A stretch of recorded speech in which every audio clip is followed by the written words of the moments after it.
environmental health, healing spaces, and now we're going to look at the built environment and its impact on behaviours. So let's give him a warm welcome.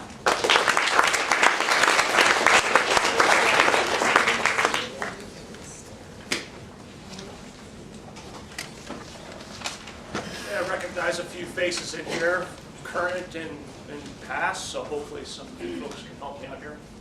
So one of the things I've kind of gotten interested in, sort of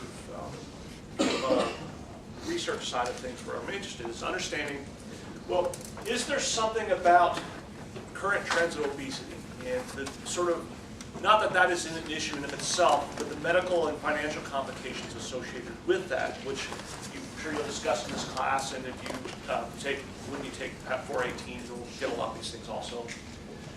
And there's this sort of current trend in saying, well, these things are an issue.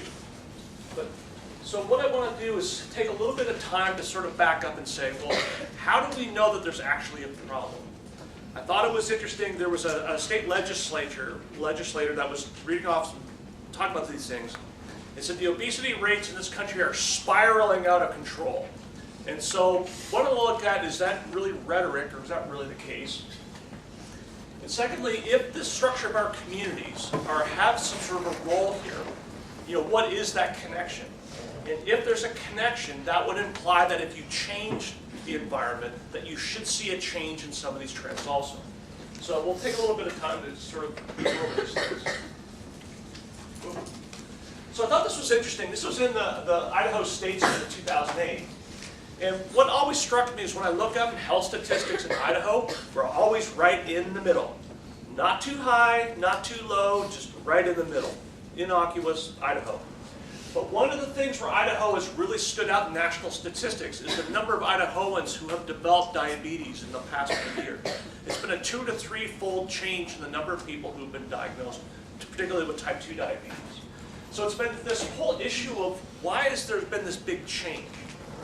Now, those of you that have been in Idaho a while, what has changed in the state, particularly in the last 10 years or so, 10, 15 years? Development, unemployment. In that one specific area. There are certain communities in Idaho that have gotten rather large, where a place like Moscow's gone that 0.5%, pretty flat, but certain parts of Treasure Valley have just absolutely exploded. And so it's had this concern about, is there some sort of a connection between those things?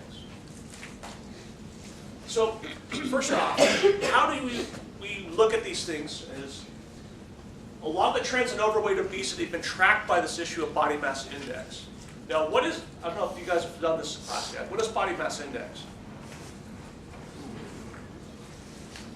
Go ahead.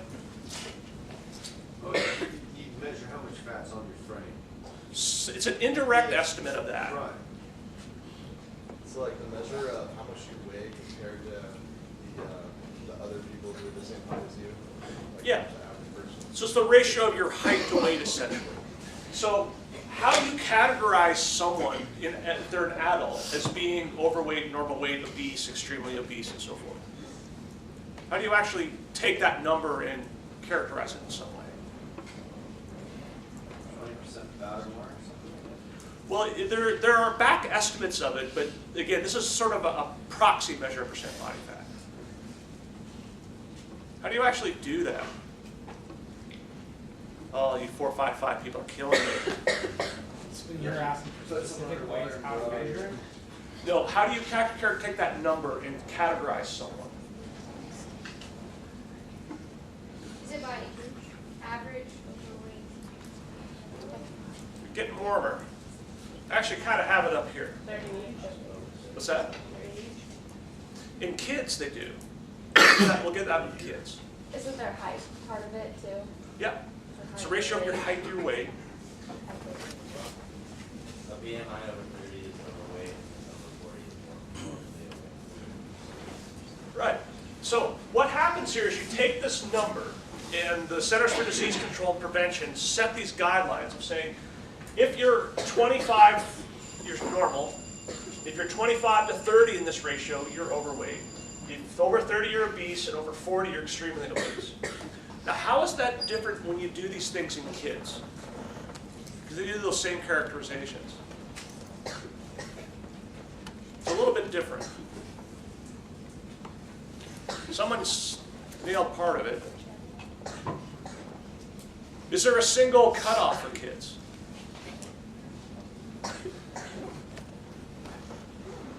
Actually, there isn't. So the CDC has these guidelines where, depending upon sex and age, they characterize these things as a certain ratio and characterize them as being obese. So here are the numbers that have been, there's a survey called the NHANES survey, which is this really important survey, where they basically take these 18-wheelers and they drive all over the country. And what they do is they shut up shop at a place like Moscow, Idaho, and they ask for volunteers to show up and get a number of measurements done. And a lot of them are height and weight. So they've been doing these things since the 60s, and the most recent data has come out from 2010. So what are the things that you notice up here as far as these trends go? It's increased, but has it been this spiraling out of control issue? No, so there's this big change somewhere up until about right around 1999. And then these values have sort of plateaued off to a certain extent. So the numbers have kind of gone up, and this is a proxy measure of overweight and obese. But the thought is it's unlikely that people are getting taller and more muscular. The argument being that if you see these trends, then it must be a change in percent body fat. What do you notice as far as obesity prevalence in kids? What's happened? Yeah, so you start off somewhere around 5% in the 70s, and you've seen somewhat of a plateauing also in kids, but the numbers have tripled over a series of a couple of decades. So this led to this argument of what on earth happened? Why did these number of overweight and obese kids, in this case obese kids, and adults, why did these things change? And why has there been sort of this plateauing effect? And so the argument has been that there's a lot of rapid development like you've seen in Idaho and you've seen in other places, where there's been a fundamental change in the structure of communities. And perhaps there's some sort of connection between the structure of communities and these changes. But the other way to look at adults, though, is this has been an interesting way of looking at it, where the rates of overweight and obese have been pretty flat, but the change in obese individuals has changed a lot more than those folks that have been categorized as overweight.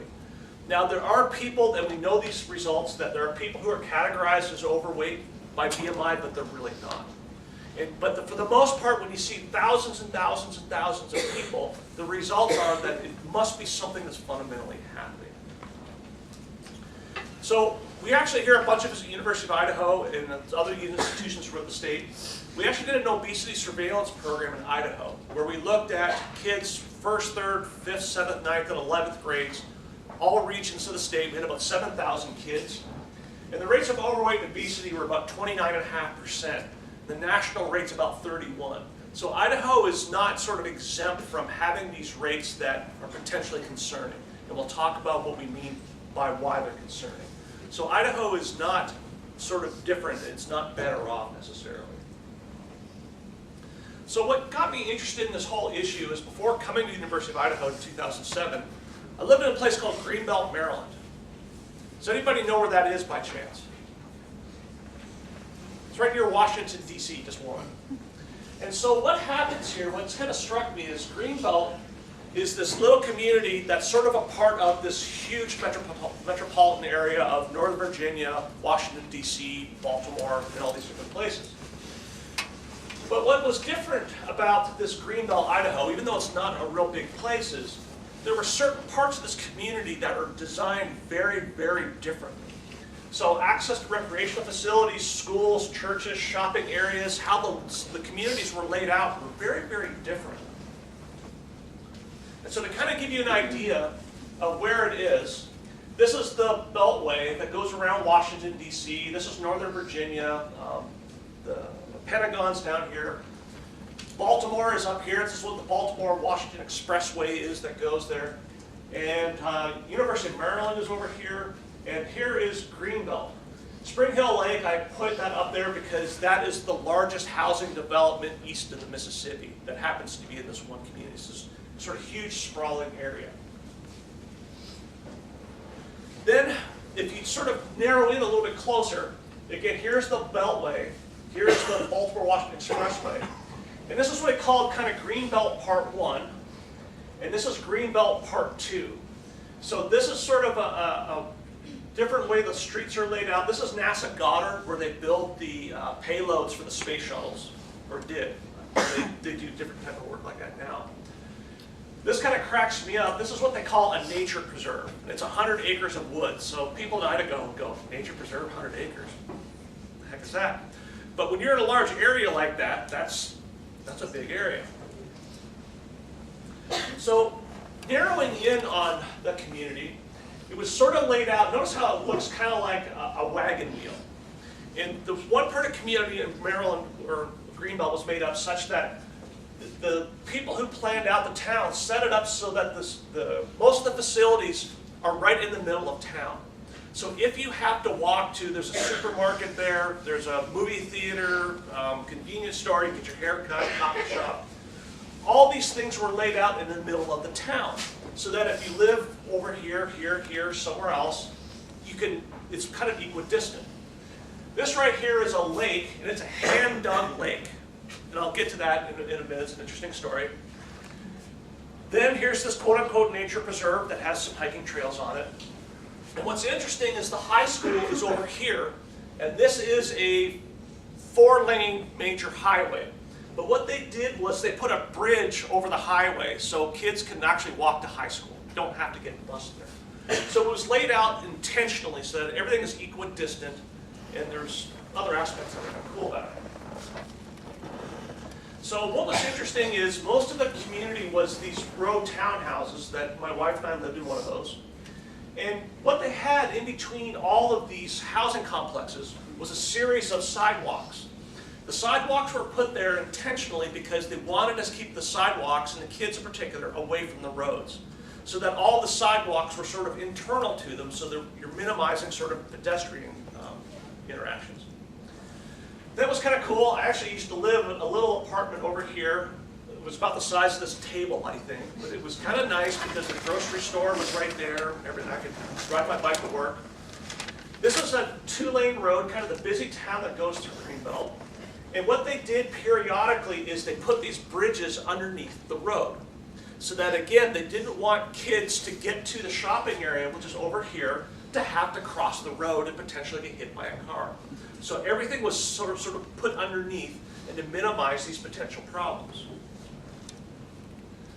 Then this same major road, the worst part we looked at is just over here. They put in bike lanes all the way around, and then this is sort of the lake, and everything is over here.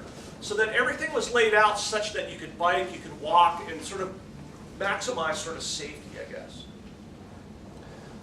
On the other hand, this is what they call Greenbelt Part 2. And what's interesting is the people who live in these different areas really sort of identify themselves as I live here or I live here. But what's interesting about the way this is set up, again, this is a 2-lane road in DC that's about a 30, 40 mile an hour per zone. But if you've ever lived in the area, it's kind of a suggestion. It's typically about double that. So here's the high school. This is the shopping complex where they have a grocery store and all these different types of things. And here's a park here. And these are all housing developments and housing Goddard's over here. So how do you notice how this town is laid out relative that's different from the other side? What's different about it? Open. It's a little bit, what do you mean by open? There's not as many buildings, more greenery. Yeah, so there's this park that's here. There's playing fields that are over here. But the other part of the town was sort of laid out like they call it like a wagon wheel. How is this one laid out differently? Is it that same thing where everything's sort of centrally located? No, so what ends up happening here is, so here's a major road. No one ever walks on this road because you may die if you try to cross the road yourself. This is another 2-lane road that splits the town. And so that if you live over here, it's a long way to go to get over here, even though the community is about the same size. The high school, again, is kind of dangerous to cross the road. And then if you live over here, the park is very different from where it is over here, and you have to cross these major roads. So what happens is these communities were of a similar size. They have some similar facilities. But the reality is how they were laid out was very different. And so what's interesting to me is what's the difference between Part 1 and Part 2? Well, part one is what they called Old Greenbelt.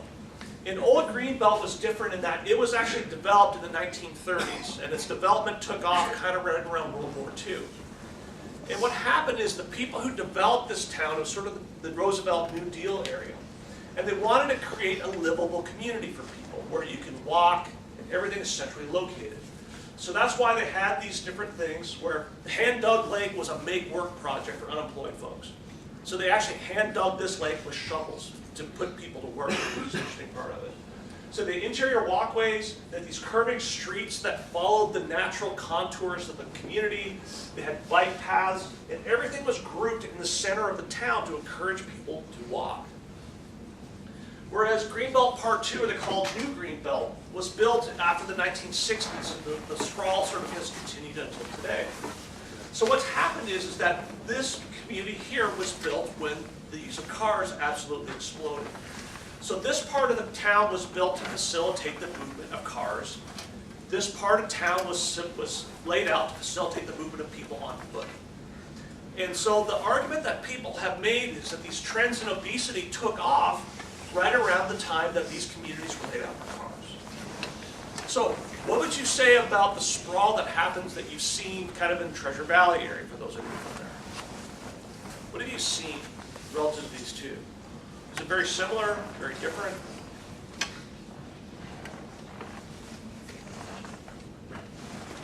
You see like in a lot of towns now that there's less places to walk, kind of like on the roads, the sidewalk just ends sometimes, so you obviously don't want to walk on the side of the road, so you'd rather go there. Yeah, there's some places when I've traveled to Boise, you have this beautiful greenway. It's really kind of nice, it goes to separate places. But in other parts of Boise and sort of the towns that are surrounding them, that you don't want to walk to these places. They've been laid out for cars. It's not a very safe place to be. And so the argument that people made is that these connections between these auto-centered communities and obesity are sort of causative. You can also see it in Moscow really nicely. If any of you flew into Moscow, as you'll see on Google Earth, that the centre is nice walkways, square connectivity, and then as you get around to that 1930s, 50s development, the sidewalks disappear. Then some come back as you go further out of town, and then more disappear. And then in keeping with the building it for the cars, they also developers didn't have to put in sidewalks. They said, we're not going to do it, it costs more money. So they stopped developing it, and it becomes very hard then to come back and build those after. Much more expensive to retrofit things when they're laid out that way.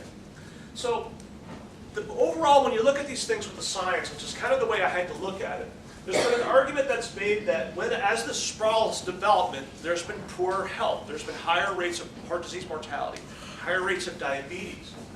And so the thought is that there's these different aspects of communities like sidewalks, streets, interconnectivity of them. Interconnectivity of a street means, like, the classic example is downtown Portland. What are some of the things, have you ever been to downtown Portland that you've noticed? They have some streets that are just for bikes. There's some streets that are laid out just for bikes. What else?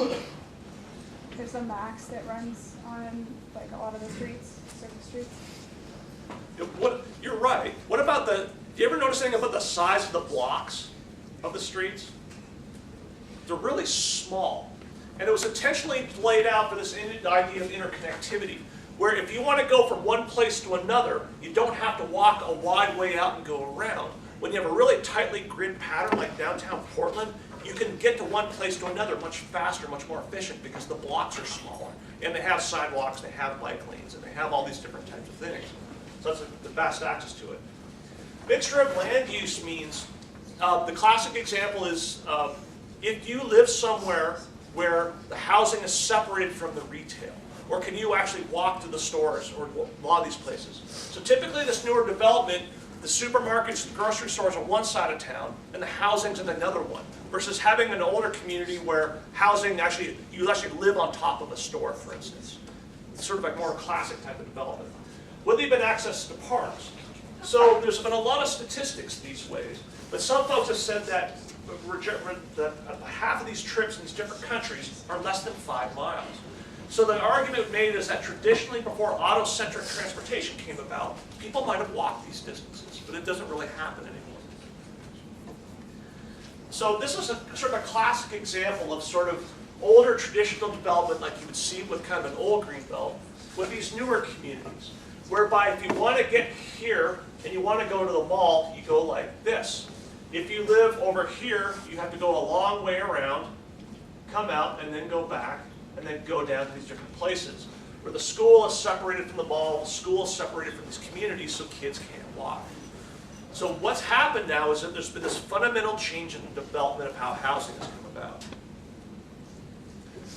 But although it tells a really nice story, what I find is that I look a little bit deeper into the scientific literature. It's actually a little bit more complicated than that.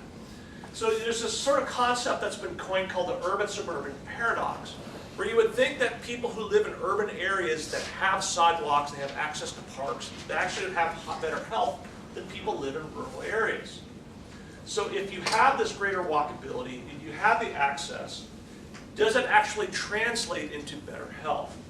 Or can you redesign communities in such a way that are more like urban environments so that you can sort of change health? But where this paradox has come in is that when they look at many people living in urban communities, they actually don't actually have better health than people that live in other areas. So what's happened is in certain communities, the relationship gets really kind of complex. Because you have certain communities, like when I lived in Washington, D.C., and I have friends who live in these different areas, is that if you live in an area there was a lot of crime, you don't let kids play. They don't let people walk around because they don't want to walk. They don't necessarily have access to supermarkets that provide healthy food, so they have to jump in the car and drive somewhere in order to find a healthy supermarket. If you live in an area that doesn't have much economic development, doesn't have many jobs, people have to drive from an urban area to suburban area that don't have that ability. The places for recreation, there was a park in Washington, D.C. where they found unexploded ordnance. Not a very sort of safe place to be. Sidewalks aren't maintained, trees aren't maintained. So there's all these places where even though these environments may be structured for physical activity, it doesn't necessarily happen. Or what I find interesting is Idaho, being so rural, is an interesting environment. I grew up in a rural area, but I grew up in a rural area throwing hay bales and carrying water buckets and all these types of things. That's not necessarily the environment that a lot of rural kids in Idaho or other places currently live. So the reality is these things get really complicated. So to give you an idea, this is a study that I did a few years ago. And I had 500 some people enrolled in this study. And we took their percent body fat with DEXA, which is arguably the best way of doing it. And on the x-axis here is their average physical activity that I've measured with these little devices. So what do you notice here about the sort of relationship between how physically active someone is and what their percent body fat is? What do you notice?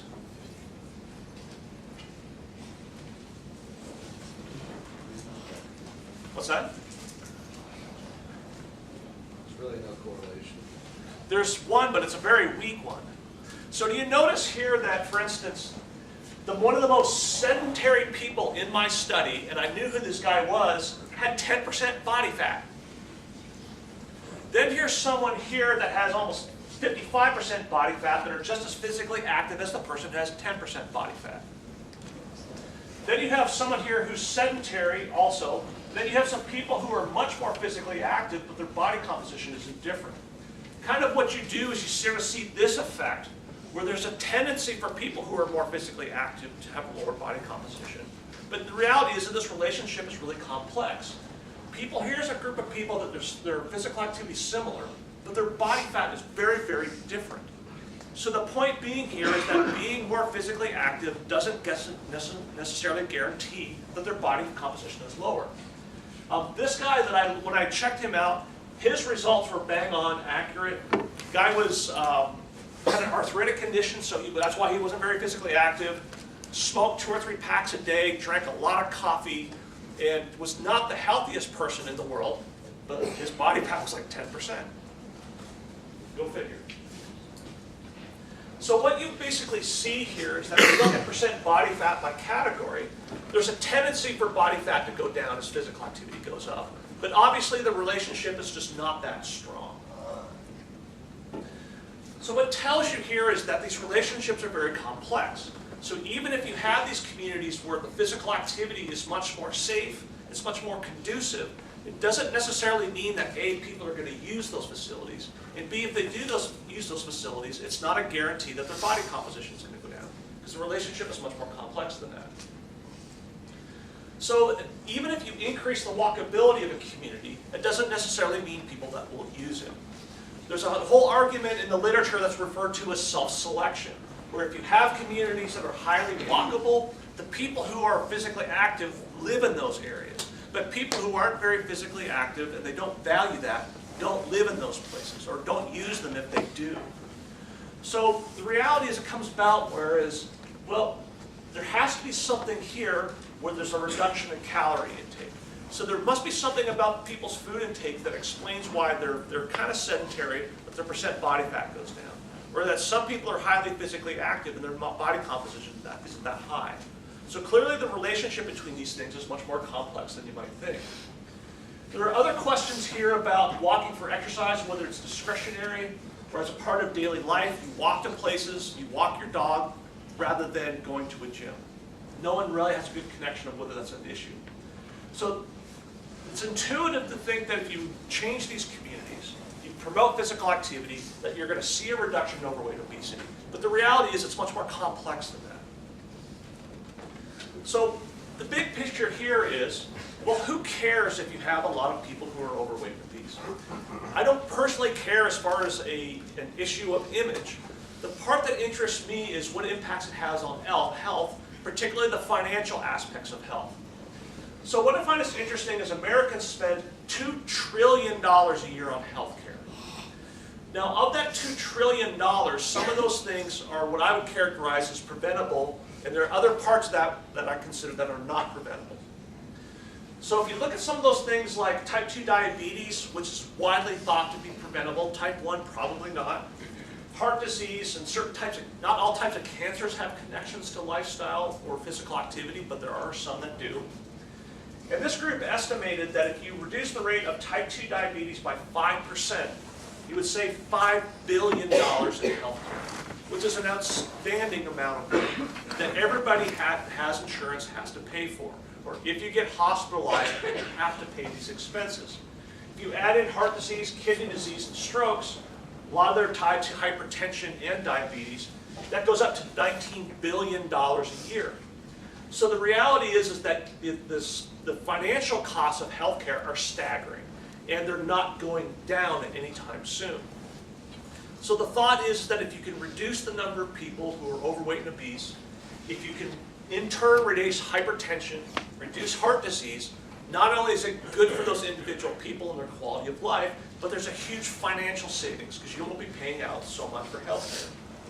What would you spend the $19 billion I'd have a lot of fun. on? More recreational stuff? Yes, yes. Oh, yeah. Oh, not for me. Oh, okay. And so, I think it's let's talk about what's important here. No, but the reality is that if you don't already, every time you get a paycheck, look how much money disappears for medical expenses. Or if you have to have some sort of preventive care, look how much money that's going to cost you in any given year. It's a staggering amount of money that everybody in society is going to pay. So to kind of summarize things here, there is evidence that people who live in different types of communities that are conducive to being physically active have different patterns of physical activity. And that there are some evidence to say that people who live in those communities have lower body fat. But it's not a really strong connection. The part that's harder to understand here is that if you change a person's built environment, that you'll see a concomitant change. So why do you think there's no studies that have really conclusively, particularly the 455 folks we talk about with causation here? Why do you think that the studies haven't been done to see if changing the built environment will change health?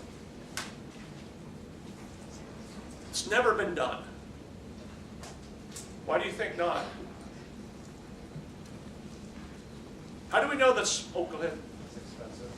It's expensive, and how do you pick up a group of people and move them all, and then change their environment, and then follow them for 20 or 30 years? You can't do that experiment. The argument is much like smoking. They've never done the studies where they have a group of people, make them smoke for 30 years and see if they get cancer. They've done it to rats, but they don't do it to people. And so the reality is that the connections aren't necessarily there because it's a very difficult study question to answer. But there's also these other things as far as crime, as far as safety. Part of what Dr. Grinley, I think, is interested in, some sedentary people are going to stay sedentary regardless of where you put them. There has to be some sort of behavioral change that makes them do that. One of the things I notice a lot with supervising internships is that a lot of you folks are physically active, you value it, you go into a wellness center, a cardiac rehab, and you start working with people who are not like you. They are sedentary and you have to work like crazy to change that. So you have to realize that those of you in this class are probably very different than most people. You have to figure out all these different ways to promote physical activity, and the community may be one part of it. There are other issues we know from the literature as far as low socioeconomic status. There are other things with ethnicity. So there's a whole lot of other issues that make these things complex. But I think overall there's a pretty good idea that the structure of the communities are associated with some of these changes in disease. And that one way to promote physical activity, and I don't know if Helen Brown's going to come in and talk about, I've started to stay away from the nutrition part of things. Yeah, we've got some nutritionists come in. Right. So there's some parts of the built environment in grocery stores and some of these other things that I've sort of stayed away from. But the reality is there is some good evidence that if you change the structure of communities that you'll promote physical activity. And hopefully the science will sort of catch up with what we think to be true. Questions?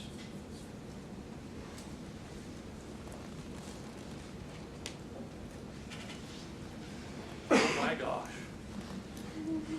Nothing.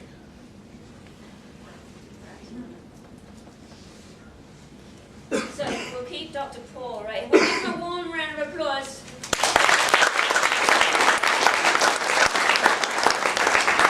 And we'll keep him up here, and Brad's going to kind of process your Google Earth assignment, and we'll get the connection between what you did and what you found and what Dr. Paul's saying, and hopefully get some critical thinking going and maybe some questions for Dr. Paul out of that. So everybody had an assignment to Google Earth where they were from, correct? Yeah. So we're going to break up into small groups, and we're going to talk about we're going to try to apply some of the concepts that Dr. Paul talked about and what you saw when you looked at Google Earth. So is there anybody in here where they live in such a place where you cannot change the built environment in any shape or form? What's that? Well, some of it's hard. If you have this built environment, it's hard and really expensive to go back and retroactively change it. Because some of you live in such a rural area that there's no built environment to change. We're in Idaho. There's got to be a good number of you folks that are that way. So rural environments are an entirely different challenge altogether. It's not an impossible challenge, but you have to do things a little differently. So.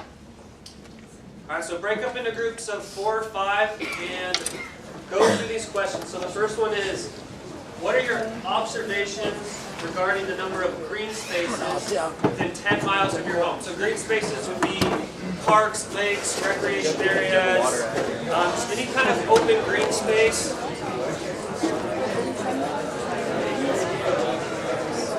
Hey, hold on, quiet down real quick. The second question is, let's talk about the town design. So like Dr. Paul talked about with the 2 Greenbelt cities, how they were very different. So discuss the town design in terms of ease of transportation. Is your hometown walkable? Is it bike friendly? Is it mostly automobile commuting? And then using the principles that Dr. Paul mentioned and talked about, what ways could you improve the built environment in your own hometown? And then how does that built environment affect your health and wellness? So think about growing up. Did you walk places? Did you ride your bike? Did your parents drive you everywhere? So kind of in your groups, break up and discuss these things, and we'll come back and we'll kind of talk about different places where we've lived and tie it all together. So for about 10 minutes, you guys can talk about that, and we'll walk around and.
start, and I would just give you guys an example of where I'm from and some of the things that I noticed, and I had never really thought about this before. So I'm from Spokane, and I live out in kind of the suburbs, and this little mouse point represents where I live, or where I grew up. And what I noticed is it's not friendly to get anywhere except for by car. So if this is where I live, the grocery store isn't until it's all the way over here, which is about 4 or 5 miles away, and there's no sidewalks to walk anywhere. So I have to take my car just to get to the grocery store. Any of the major shopping is all the way over here. So that's another 4 or 5 minutes in a car. If I want to go downtown or there's anything else, that's a 15-minute drive. If I want to go to a lake or a green space, so here's a small little man-made lake, you have to get in your car. Any of the parks, I have to get in my car. It's not a feasible walking distance due to proximity, and then also there's no sidewalks, and there's really nowhere to go other than getting in your car. So that was one of the things I noticed about kind of a suburban area, is that housing and access to anything that you need is a long distance away. Who else noticed something like that where they're from? Where are you from? Nampa, Idaho. Nampa, Idaho. So how long did it take you to get to the grocery store? 10 minutes. 10 minutes. What about a park? Probably about 5 minutes. 5 minutes. Is anybody from somewhere where they could walk to the grocery store, they could walk to a park, they walked to school? Also quite a few of you. Brandon, where are you from? Beaverton, Oregon. Beaverton, Oregon. So how far was it for you to go to the grocery store? Probably like less than 5 minutes drive, but to a park, it's like a 1 minute walk. Okay. If that. anywhere where they actually walked to the grocery store when they went? Jericho, where are you from? I'm from Antigua, California. So actually, you could walk to school, and down the street was the grocery store. Okay, so how many people who could walk actually walked? So a few more. That's pretty interesting. Is most people, I mean, even in Moscow, I'm guilty of this too. If I have to go to the grocery store and it's a 10-minute walk to the grocery store, I'm still going to drive my car just because, like Dr. Paul mentioned, just because the environment's there, we kind of have this relationship of we just get in the car and go everywhere. Our culture's also changed. Back in the day, we probably said that we had more free time or we spent more time taking care of ourselves and our family. So we would grocery shop as a society probably a couple of times a week, going to the market, getting fresh produce. We also didn't have refrigerators and freezers, or they weren't as big in Britain. If anyone's, how many people have been to Europe? Seen how dinky things are, right? You know the size of our fridge freezers, they're kind of tiny. They're like little compact things. You can't store things, you have to go more often. Whereas here, everything's huge. I was like, oh my goodness, you can fit a family of 10 in your fridge freezers when I first got here. I was just blown away. But it brings that culture to make it easier for us that when we shop, we can go and shop for a couple of weeks. So you've got to take your car for that. You can't carry all of that back. So we've got out of that cultural pattern of going regularly to get fresh fruit, vegetables, meats, eat that produce, and then go get more and just buy bulk and stuff. So who, when they looked at where they were from, noticed it was a terrible built environment? Where are you from? I'm from Seattle. Seattle, what part of Seattle? Shoreline. Shoreline? It's So what, based upon kind of the things we learned today, what would you suggest for your town or where you're from to improve the built environment? Well, it's like an established area, so the fact that there's like not a lot of space for sidewalks, because at the time it was just kind of built and thrown up, and so there's not sidewalks everywhere. So in theory you could walk to the grocery store, but it's not really safe because you have to walk up hills or around like blind corners. So it's just not really built for walkability, I guess. So you guys think that's a big hurdle that we face in terms of trying to improve the built environment, is once it's established, isn't it really hard to change? Dr. Paul, what are your thoughts on that? Well, that's what city planners basically say is their big problems, because if you have to declare eminent domain and take away someone's yard, you're not a very popular person. A lot of times I've often seen city planners, their job half the time is getting yelled at by somebody, because even if there is a desire to change it, the cost and the ramifications of changing it are very high if it's already established. So what strategies have they been using to try to improve it without having big, huge, major infrastructure changes? Does anybody know what the complete streets means? Seattle folks should probably know. Portland's another one. What's complete streets mean? Yeah, go ahead. Isn't it that there's like sidewalks and bike lane and a lane in each direction, maybe a turn lane in the middle? Yeah, so all streets in development, there's now a law in Seattle that all new development has to confine to complete streets. And what complete streets basically is sometimes it's referred to as a road diet. Take the width of the road that's all for cars and you shrink it, and you make it accessible for people on foot and people who are accessible by bikes. Whether it's a physical barrier or simply by the cheapest way of doing it is just painting it differently. So basically what you do is you make the road narrower for cars. And when you put in physical barriers like I've seen in San Diego, or if you just merely widening the sidewalk a little bit, cars tend to drive slower and you accommodate more people. So that the street has actually been redesigned from cars to now for everybody. And there's certain communities, I think Seattle's one, I think Portland's another one where it's actually law now to have to do that. So sometimes that's the cheapest expense, is just repainting the road rather than making it wider. So that could be a feasible option for big cities and things like that. And sometimes, The other part of your assignment was to look up different places. A city or anywhere else you wanted to go. So we went to New York, Paris, and those kind of places. Did anybody find any really good examples of a built environment?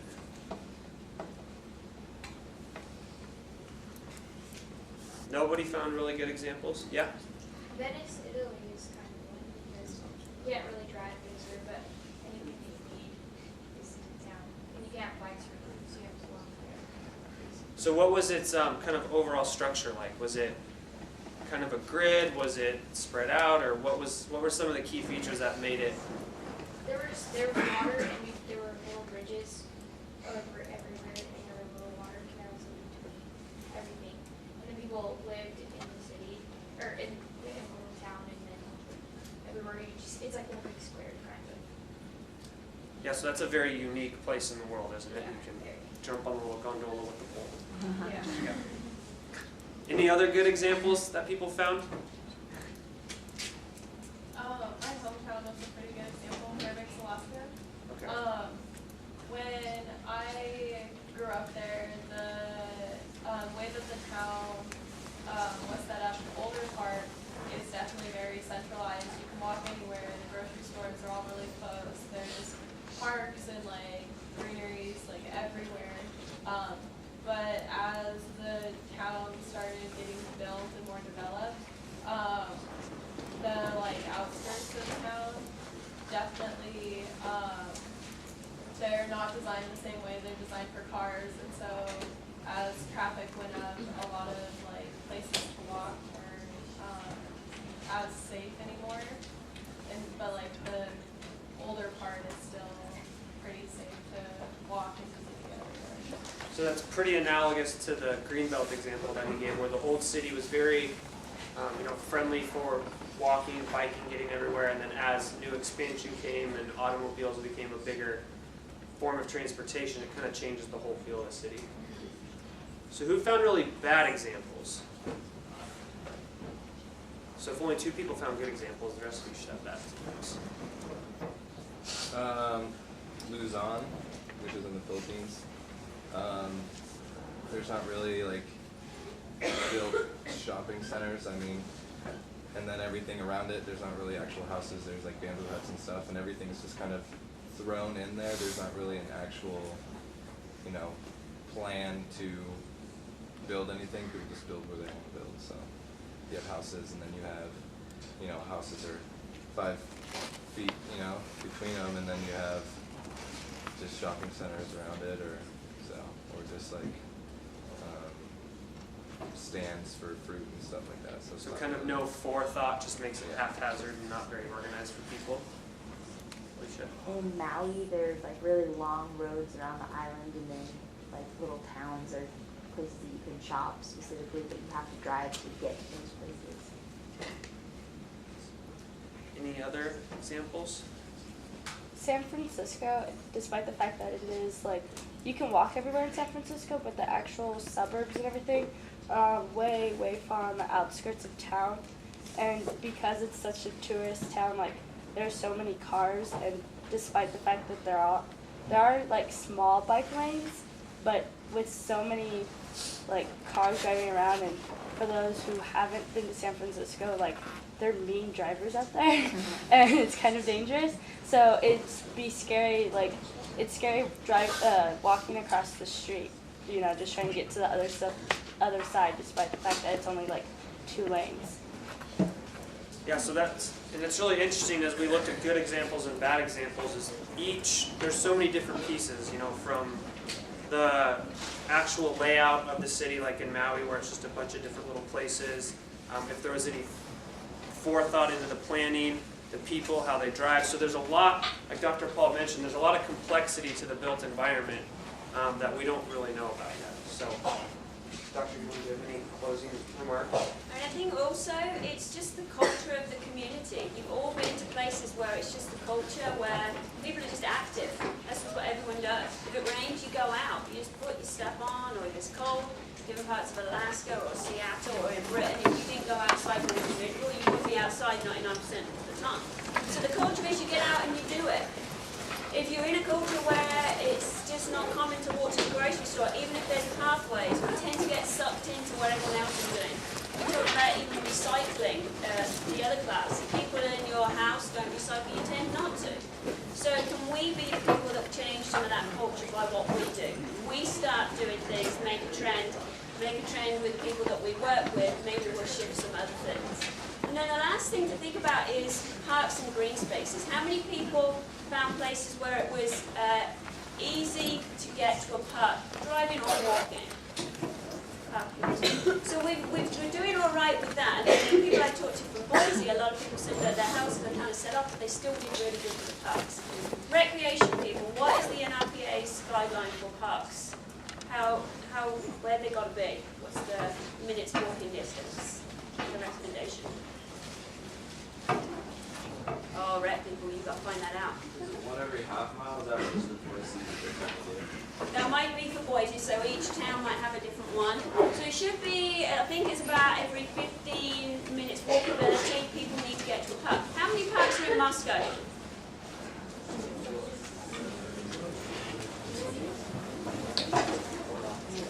However many you count, you probably want to double it.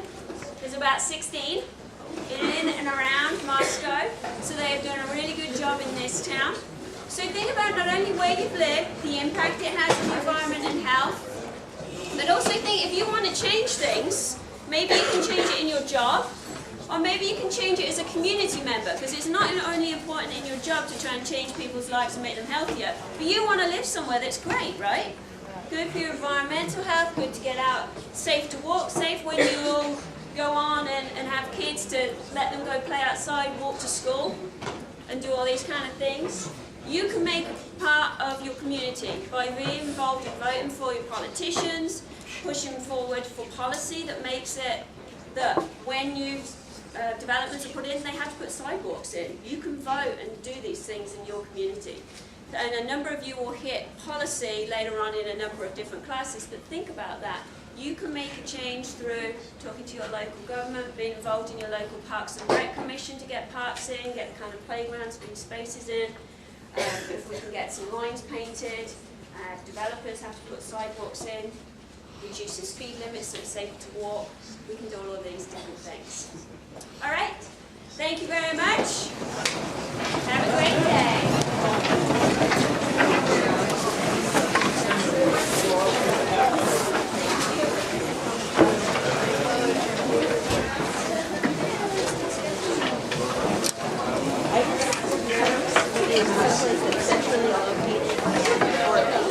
Those are my two goals right now.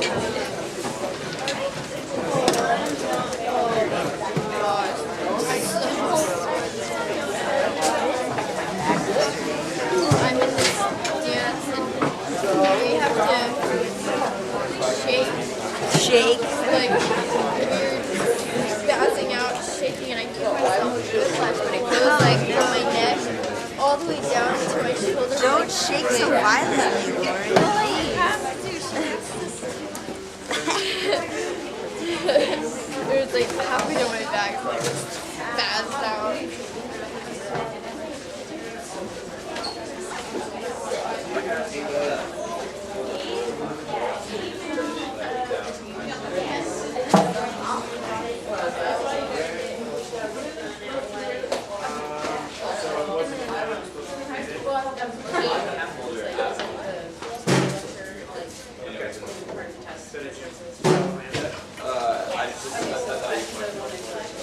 So it's up there, so grab the folder and tell me on that. Okay. I was in possession of the folder, Yeah, so and I took this out.